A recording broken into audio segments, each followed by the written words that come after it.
Hello and you're very welcome to the National League Rugby Review Show Round 26 highlights, and we entered this weekend with great anticipation.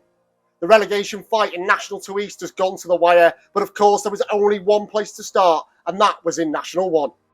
On Friday, the RFU Council confirmed there would still be relegation from the Championship this season, meaning 3 teams would go down from National 1. The decision meant one of Taunton Titans or Esher would join Hull and Leeds Tykes in National 2 next season, with just 1 point separating the two sides heading into the final day. Taunton began the afternoon in the bottom 3 and welcomed Leeds Tykes to Somerset, while Esher were at home to league leaders and title-chasing Rams RFC. Before we see how Esher fared here at Molesey Road, we head to Taunton to see if Tony Apside could get the desired outcome against Leeds Tykes. And the Titans got off to a blistering start as tries from Ratu Vakalutakali and Jordan Venter and Noah Fenton gave them a 21-0 lead. Despite Leeds Tykes replying via Jacob Mountsie and Charlie Venables, Bartheloni, Ewan Richards dotted down for the crucial bonus point score for Taunton. Alex Spurdle's try made things even more comfortable for the hosts, and further efforts from Harry Strong, Ben Oliphant Thompson, Charlie Wright and Isaac Dalton completed the 9-try haul for the Titans. So with Taunton getting the bonus point win, it was over to Esher, and anything less than a victory against Rams would see them relegated. But this was also a huge day for the visitors in terms of this thrilling National 1 title race. The league leaders arrived in Surrey knowing their destiny was out of their hands. Seb Reynolds' side had to match or better Sale FC's result and better Cambridge's result to win the league on Saturday. As for their promotion contenders, Sale hosted Birmingham Moseley, while Cambridge visited 5th place Plymouth Albion. So let's see how the action unfolded. So much on the line then here in Surrey. Esher fighting to stay in National 1. Rams with a chance to win the league. And Bullet now breaking through the Rams defence. He's got options to the right and the left, and he goes to the left. And it's scrum half Pierre Thompson who's going to give Esher the dream start to this contest.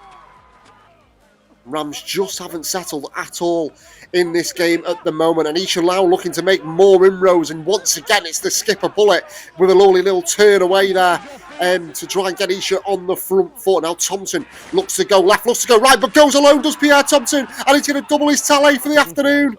I'm just seeing both teams up on the What a start this is from Esher. This certainly wasn't in the script, and Esher looked to clear their lines then and pin the league leaders back, who just haven't got going at the moment. That's a good take from James McRae, who steps inside well, does the flanker, and James McRae's now off on one of his trademark runs. Is the Rams forward. McRae got options to his right, and he's going to find Axel Calling-Smith, and Axel Calling-Smith will go over into the corner, and the Zach Spark Rams into life. Rams certainly needed that try a few minutes ago, but Esher have dealt with it so far very nicely indeed. They're looking to go again, and they do go again through Josh Jordan. Well, 3 first-half tries for Esher in the opening half an hour, and they lead 19-5. Almost a perfect first 40 minutes for Esher in their fight to try and stay in the third tier, but Rams looking to hit back before the break, and that's what Heyman now making some precious inches for the league leaders, and Connor Stapley looks like he's going to go over. He does go over. Boy, did Rams need that, and they've reduced the deficit before half-time. And Ollie Monya now on at scrum half for Rams, who've definitely started to go through their processes a lot more at the start of this second half. And that ball is fired into Drew Humberston, and Humberston will go over. Perfect. And it's a very, very simple conversions. Well, it should be anyway for the Rams centre, and it's all square. And here go Rams again then with Stapley into Ant Maris. Maris, lovely little offload from the prop and into McRae, who's looking to cause more havoc for the Esher defence. This is much more like it from Rams. Stapley stands in at scrum half, finds Henry Bird. Bird out to Dan Swain. Dan Swain's got options to his left, and the option Zach Lau, who goes over, and Rams now have the bonus point. So this is the result Rams came to Surrey for. And that's a brilliant conversion from Drew Humberston. And there's Monya, who's made a real impact since coming off the bench in this second half. Lovely kick over the top, collected by Henry Bird, who's weaving left, weaving right. And Monya with a brilliant support line. That's a fabulous try from Rams. 28 unanswered points for Rams. 3 tries in 12 minutes have turned this contest around. Well, Esher now looking to salvage something from this afternoon, but it looks like they will be relegated from National 1 despite so much heart and so much spirit in that first half. That is the full-time whistle, and Esher are down. But what does that mean for Rams' title hopes? Yes, I mean disappointment a little bit. We certainly during the game put an enormous amount of effort in, and we played some really good stuff. Against a good side. Rams haven't been top of the league for most of the season because they're an average side. They were a top outfit, and we matched them stride for stride for the majority of the game. We scored some good tries. We defended well at times, very well. And I'm very proud of the boys' performance. For any side that loses the first 9 games, which we did, and then has come back and won 9 of the last 17, it shows that we're quite capable of performing at this level. And to be relegated is hard to take, but that's the reality of it, and that's the way it goes. I thought Esher was superb. I thought the way they played rugby early on, you could see it was going to be quite an emotional day, quite an intense game of rugby. I think this was the game of the day that had everything riding on it, probably why you guys are here. And I thought they were superb. They raced into a lead, they're playing some really good rugby. I thought they were winning every collision, and we were struggling to get on the front foot early on. We had some bits of pressure, but it didn't quite come to fruition, and so we had to grind them down, and I felt that we would do that into the second half, and we did it really well. I think we had 28 unanswered points, and we played some good rugby towards the end and got the bonus point. But credit to Esher, they were fantastic. With Rams collecting a bonus point win, Cambridge knew the same outcome against Plymouth Albion would keep the destiny of the title in their hands. Considering Albion had lost just twice at home all season, this was a big hurdle for Richie Williams' side to overcome, but the Blood and Sand got off to the perfect start with Ben Brownlee and Joe Green going over. Morgan Stone did respond for Plymouth, but this game was won either side of the break as Anthony Macca, Kieran Frost and Kwaku Eziedu all crossed. With the men from Grantchester Road matching the result of Rams, it's now all on Cambridge as another bonus point win for their game in hand against Birmingham Moseley this coming Saturday will see them promoted to the Championship. Sale FC entered the weekend needing to better the results of both Rams and Cambridge to keep their title hopes alive. So despite this bonus point success over Birmingham Moseley proving not to be enough, Jonathan Keep's side can still reflect on another superb campaign. The Dogs led 14-13 at the break thanks to tries from Josh Brown and James Robbins, while Ryan Roach and Freddie Painter had given Moseley the lead during the first period. However, the North West outfit dominated the scoreboard in the second half, scoring on 5 occasions as they concluded the term with more wins and more points than last season, which highlights why Sale will most certainly be challenging again in 23-24. With all the reaction in from the top and the bottom of the third tier, let's take you to the rest of the action in National 1. And we start with Bishop Stortford's trip to Hull. After finishing 9th last season, this campaign must be seen as a positive one for Bishop Stortford as they concluded the term in 6th place following this win over Hull. Stortford were 12-0 up thanks to tries from Chris Bolton and Charlie Parkhouse before indiscipline got the better of Hull as Ben Bootham was shown a red card, while Rhys Dean and Harvey Harding were also sin-binned. Stortford winger Jake Morris then proved to be the star of the show as his hat-trick in a 7-minute window set the platform for victory. But Hull did end their difficult campaign with a flurry as tries from Jack Edwards, Alex Todd and Mike Adlard completed proceedings at Chantelands Avenue. Chinner rounded off an impressive second half of the season with this narrow but entertaining win over Darlington Modern Park. Nick Easter's troops scored 4 of their 5 tries in the opening period, with Luke Carter, Nick Smith, Reece Marshall and the excellent Tom Price all going over. After securing their safety last week, DMP could have been accused of switching off in their final outing, but the North East side roared into life. A score from Ollie Walker and 2 from Callum Mackenzie cut Chinner's lead to 6 points with 3 minutes to go, but Price's penalty ensured the home side ended the term victorious. Rosslyn Park were looking to lock in 4th place in National 1, but a trip to Cinderford was always going to be a hard-fought contest, and that proved to be the case, with Park holding a 5-point advantage at half-time following tries from Jake Buckingham and Arthur Ellis. A stunning score from Mike Austin on his 50th cap for Cinderford, plus a try from Mason Tonks nudged the hosts in front, but tries from Austin Hay, Max Trimble and Charlie Piper proved to be the difference as Park secured the win, which clinched them 4th spot. So that's almost it for the National 1 season, but even after round 26, there's still the most important thing to be decided. The standards set by the top 3 have been nothing short of remarkable, and this sensational title race will be settled this coming Saturday. Cambridge must clinch a bonus point win over Birmingham Molesey to be crowned champions. Anything less would see Rams clinch the title and promotion to the Championship. In the bottom half, then, confirmation that Esher's one-year stay in the third tier is over. That's despite their spirited display against Rams, and they'll join Leeds, Tykes and Hull in National 2, while Taunton's resurgence in recent weeks has been the difference as they survived the drop on the final day. So that's National 1 complete. Let's go over to National 2 North, and we start with the Hull Ionian side, who are looking to nail down third place. Those who are regular viewers of the show will know Hull Ionians have taken no prisoners in their pursuit of third place. And it was the same again on Saturday against Blaydon, as they scored 12 tries on the way to this thumping victory. To their credit, Blaydon were only 26-19 down at half-time and were able to secure a bonus point, which lifted them off the foot of the table. But in truth, the second half was one-way traffic. Sam Wilson scored a hat-trick, taking his tally to 18 for the season, while Ionians completed a term in ruthless fashion. Sometimes towards the end of the season, teams can start building and they begin looking towards the next campaign, and Rotherham Titans seem to be doing just that. Gary Pearce's side have now stitched together 5 straight wins following this victory over Harrogate, and they were 38-0 up by 47 minutes, with Zach Poole starring as he backed himself a hat-trick. Harry Yates and Harrison Walker got a couple back for Harrogate, but Harry Dunn rounded things off for Rotherham, who still have a chance of ending this term in 4th place. After beginning life back in National 2 North with a 57-18 defeat against Wharfdale, Preston Grasshoppers concluded their pleasing campaign by exacting their revenge.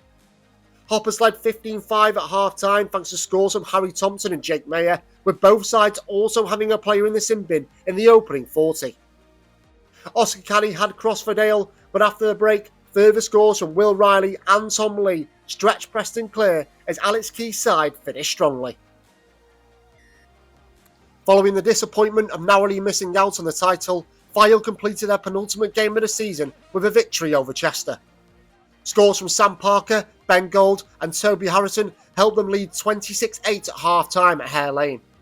Despite Sean Green reducing the deficit in his last game for Chester, along with George Baxter, a second converted score from the excellent Greg Smith, combined with a Cole Potts try, was enough for the win for Chris Breers and Alex Loney's side. There was no taking the foot off the pedal for National 2 North champions Sedgley Park, and with the trophy set to be presented to them at Cross Green, they wanted to lift it in style. The league winners were 21-3 up at half-time against Otley, as they took advantage of Callum Irvine's yellow card to score through Joe Beglow and Steve Collins. They then finished their promotion campaign with a bonus point try, thanks to Reece Henderson, whilst also showing gritty defence to repel Otley on multiple occasions. To receive 4 yellow cards in one game would usually be associated with a team who ended up on the wrong side of a result, but not in the case of Huddersfield. Gareth Lewis's side picked up 1 sin binning in the first half and found themselves 17-0 down. Field then came back from 24-14 behind, but had to survive 3 yellow cards shown to Ed Barber, Lewis Bradley and Liam Parfit. Tigers' Tom Callandine was also sent off, but Field got themselves over the line by the boot of Will Milner. Sheffield scrum half Elliot Fisher has been one of the shining lights this season, and he was at it again on the final day for the Steel City club.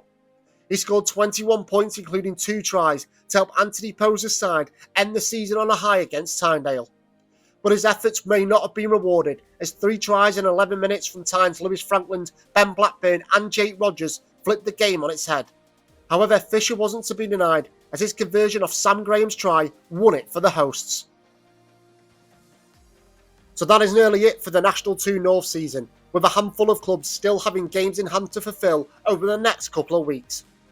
But after round 26, confirmation that Sedgley Park will be back in National 1 for the first time in a decade, while the battle for a top 4 finish will continue between Otley and Rotherham Titans. In the bottom half, 6 points from their last 2 games means Blaydon have finished above Harrogate, while Huddersfield and Sheffield Tigers could improve their final standings next weekend. Now to National 2 East, and with North Walsham, Sevenoaks and Rochford 100 all battling to avoid the drop, who would survive on the final day? We start with Sevenoaks, who knew that a bonus point win over bottom of the table Westcliff would be enough to secure their status for next season. They began the day 1 point clear of the relegation zone, but displayed zero nerves as they roared to a 24-0 lead, thanks to tries from Matt Holmes, Shaden Osgood, Jack Martin and Tom Simmons. After the interval, doubles for Ben Adams and Barney Stone, as well as 2 further tries for Oaks, ensured Adam Bowman's side avoided the drop. Great to finish the season off in such a positive way. Played some great rugby, scored some good tries. Such a great day to finish the season. Lots of people here. Great to have the under-13 supporting as well with the curtain raiser. We've enjoyed our first year at level 4. There's been some challenges along the way, but we learned a huge amount and looking forward to building on it next season. Now over to Kent to see if North Walsham could gain their desired outcome against Canterbury. The Vikings required just 1 point from their visit to the Marine Travel Ground to stay up, and they achieved that in some style. Sean Blythe, Ethan Homewood, Frank Scott and Ryan Oakes all scored inside the opening half an hour to settle any North Walsham nerves. With their main objective now complete, the visitors seemingly took their foot off the gas as Canterbury overturned a 28-point deficit to lead 40-33 heading into the hour. Tries from Charles Kingsman and Harvey Furno ultimately sealed the win for Canterbury, but despite seeing a strong lead slip away, North Walsham did what they needed to do. That result meant Rochford 100's valiant performance against Tunbridge Judeans wasn't enough for them to avoid relegation. Danny Clear's men had fought incredibly hard to stay in this division, but ultimately their efforts were in vain. TJs led this contest 12-7 at half-time as a try from Tom White and a score from Duncan Tout outweighed Sonny Gay's effort. Matt Walsh and Tom Kendrick then extended the advantage, but the battling qualities shone through again as Rochford 100 scored on 3 occasions. However, a penalty from White sealed Rochford's fate. Yeah, well, that was a hell of a game. We've got the 4 tries that we needed, but fell short by a point. Could have had a penalty at the end, which would have won us the game, but regardless, I think Walsham would have got a couple of points away at Canterbury. So, yeah, relegated, but the average age of this group is so young, 22, 23, we'll bounce back up, hopefully. Big things us keeping together. So we've had 500 people turn up today in what was probably seen as a bit of a dead rubber. So the club's behind us. We'll go again next year. And congrats to Walsham, having a hell of a finish to the season. And they deserve to stay up to win as many as they have since Christmas. Fair play to them, good luck, and we'll be back. On to the rest of the action now, and we begin in Suffolk with Bury St Edmunds targeting their highest ever finish in National League Rugby. But that achievement looked under threat at the break against Henley as the Hawks held a 25-15 lead following 2 penalty tries and a score from Ewan Fenley. However, the Wolfpack turned things round as 2 tries apiece from Kieran Leeson and Rob Conquest sealed the win for Jacob Ford's side and rounded off a very encouraging season for Bury. 2 of the most entertaining sides this term, Dorking and Blackheath, met on the final day, and it was the champions who came out on top in this pulsating contest. This encounter was level at 21-all at the break, with Harry Holland, Marcus Bircham and Jake Hennessy going over for Blackheath, while Will Scholes, Jasper King and Cam Cowell touched down for Dorking. But the league winners showed their class as Hennessy completed his hat-trick, with Holland and Ed Taylor also crossing. Dorking did reply through usual suspect Toby McRae, and it earned them 2 points, which secured an excellent third-place finish for the Red and Whites. From one absorbing clash to another, as Old Albanian ended their campaign on a winning note following this 8-try victory over Guernsey Raiders. The hosts led 24-7 at the interval, with Mike Bond, Elliot McFun, Dan Lilly and Kaz Henderson all crossing, after Dan Morgan had opened the scoring for Guernsey. However, the Raiders were able to cut the deficit to 10 points when Kieran McGann and Oscar Bailey both darted across the whitewash, but OAs would finish the season by adding to their positive home record as McFun and Ash Ilston dotted down.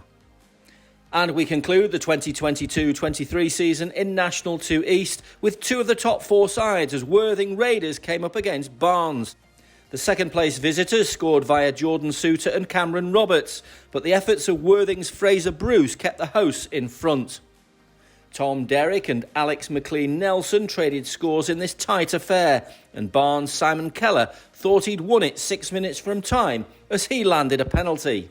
However, Worthing were able to reply as Alex Davis's last gasp penalty ensured the Raiders concluded the campaign in 4th spot.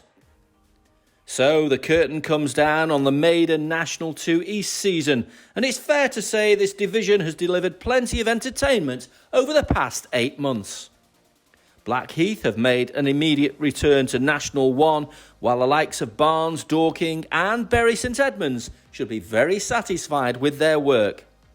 At the bottom, confirmation that Rochford 100 will join Westcliff in Level 5 next term, while 19 points from their last 9 games proved to be the difference for North Walsham as they evaded the trapdoor alongside Sevenoaks.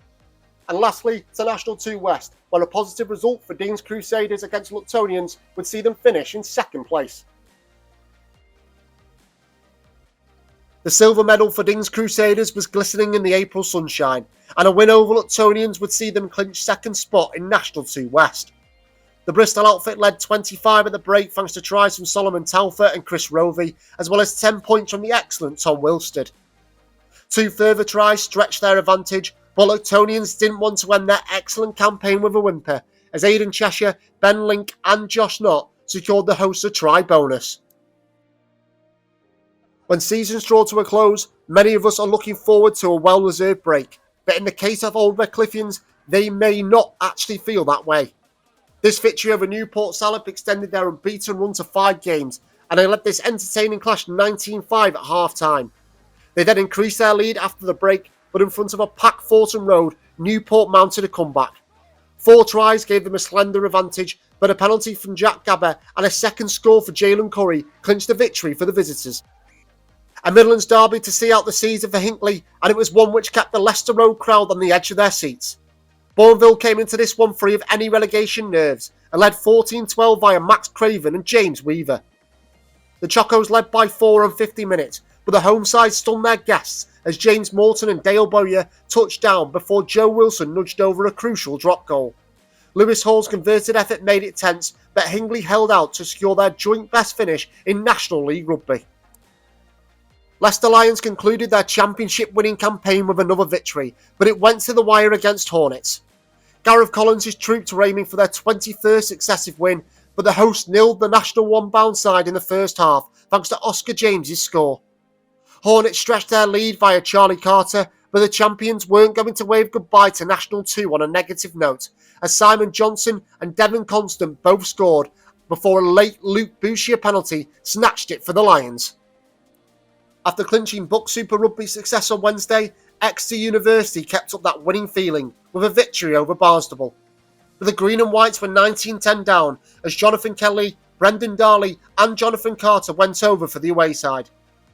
The visitors suffered relegation last week and were displaying great spirit, but this contest changed 10 minutes from time as a red card shown to try scorer Darley allowed Exeter to fight back as scores from Harvey Graham, George Arnold and Will Smears turned it around. They may have been relegated a couple of weeks ago, but on their family fun day, Stourbridge provided the entertainment and the victory against Redruth. The home side were putting on a show in the Midlands, and they raced to a 26-0 half-time lead through Ashley Beck, Steph Thorpe, Mike Heaney and Dallas Ororo. Both teams traded 2 tries apiece after the break, and despite Stour's Jasper Smith grabbing an 8 for the home side, Redruth rallied to earn a bonus point thanks to Jack Simmons and Caden Khan. With Dean's Crusaders nailing down 2nd spot, whatever the outcome in Clifton's clash with Loughborough students, the Lavender and Blacks would have to settle for the bronze medal position. It has been another excellent turn for Clifton, but their final game got off to the worst possible start as Brad Talbot was sent off after just 1 minute. However, they did lead 33-22 at half-time in this absorbing contest with Matt Ward and Zach Hamid going over. But in true Loughborough style, they scored 5 second-half tries, including 2 from Oscar Daniel, and it ensured the African Violet ended the season on a high. With 1 or 2 matches still left to play, the National 2 West season is pretty much done and dusted, and the final weekend once again served up some cracking entertainment. Leicester Lions not only topped this division, but also finished the National League Rugby campaign with the most wins and the most points out of any side across the 4 leagues. Dingsy's win over Luctonians means the Crusaders finished the campaign in a superb second place, with Clifton in third. In the bottom half, Exeter University and Old Redcliffians were the only sides to secure victories, and the latter could finish above the Devonshire outfit if they were to pick up 5 points from their final game against Bourneville. Well, that's it for round 26, but the destiny of the title in National 1 rolls into next week. Cambridge's maximum away at Plymouth Albion means the Blood and Sand require 5 points from their game against Birmingham Moseley to be crowned champions. Will the men from Grantchester Road create history, or will there be another final twist in this thrilling title race? We'll find out next week on the National League Rugby Review Show.